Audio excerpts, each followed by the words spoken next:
Assalamualaikum warahmatullahi wabarakatuh. Nggih, tepangaken nami kula Nurhanida. Ayo sinau basa Jawa.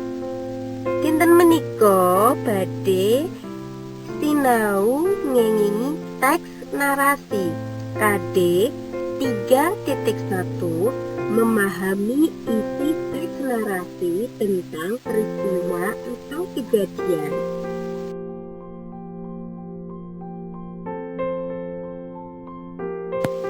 Sinau babagan teks narasi gadhahi tujuan sepisan dapat menjelaskan pengertian teks narasi, kalih dapat menjelaskan isi wacana teks narasi, tiga dapat membuat teks narasi.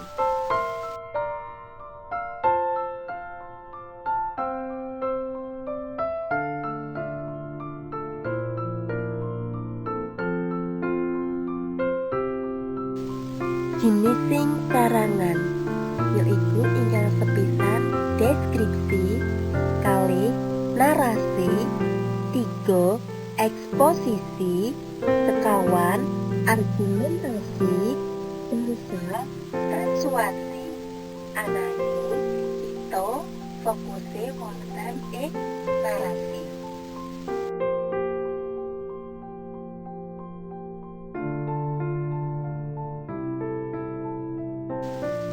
Pengertian karangan narasi yaiku karangan kang nyeritakake kedadian kanthi wektu kang runtut saka wiwitan nganti pungkasan. Dados ceritane menika diceritakake saka awal tuju akhir. Karangan narasi nggadhahi tetengen utawi ciri-ciri ingkang sepisan nyeritakake babagan kisah cerita.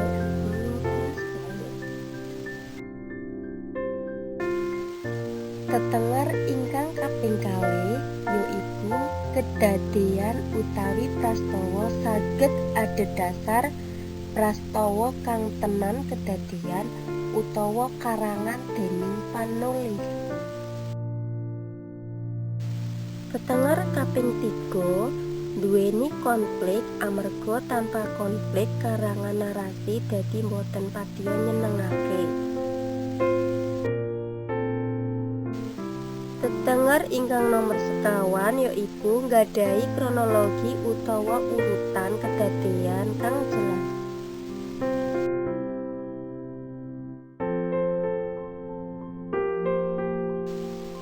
Jinising karangan narasi ingkang sepisan narasi ekspositoris utawi informatif, tuladhanipun yaiku biografi. Kalih narasi sugestif, nyakinaké promoko, tuladhanipun yaiku berita prastawa.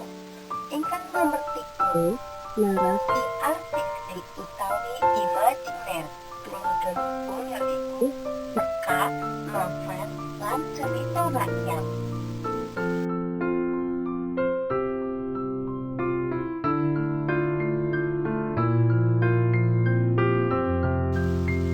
Cara nulis karangan narasi ingkang sepisan nemtokake tema, kalih nemtokake tujuan karangan, tiga nglompokake bahan, sekawan gawe tengkorongan utawa kerangka karangan, gangsal ngembangake tengkorongan dados paragraf.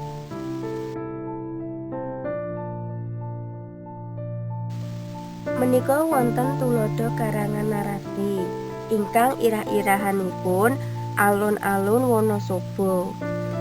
Ndek minggu wingi antarane jam 8 esuk aku mlaku-mlaku ing alun-alun Wonosobo. Olehku mlaku-mlaku bareng karo bapak, ibu lan adikku. Alun-alun saiki wis beda karo dhisik. Dhisik durung rame kaya saiki. Saiki akeh wong-wong kang dodolan maneka werna kebutuhan. Sing tak temoni wektu kuwi kayata bakul sandangan, sandal lan sepatu. Maneka dodolan bocah lan maneka panganan kang akeh jinise. Sawise mlaku-mlaku saubengan, aku lan bapak, ibu, adikku mampir ing bakul bubur ayam. Rampung sarapan bubur, ibuku ngajak menyang bakul sandangan. Nanging aku ora gelem, amarga aku pengin bali wae.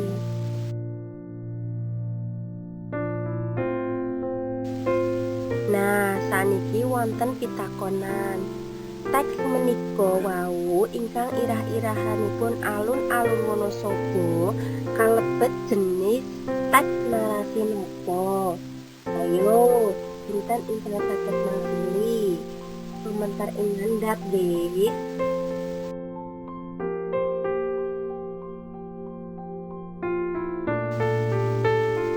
Matur nuwun. Wassalamualaikum warahmatullahi wabarakatuh.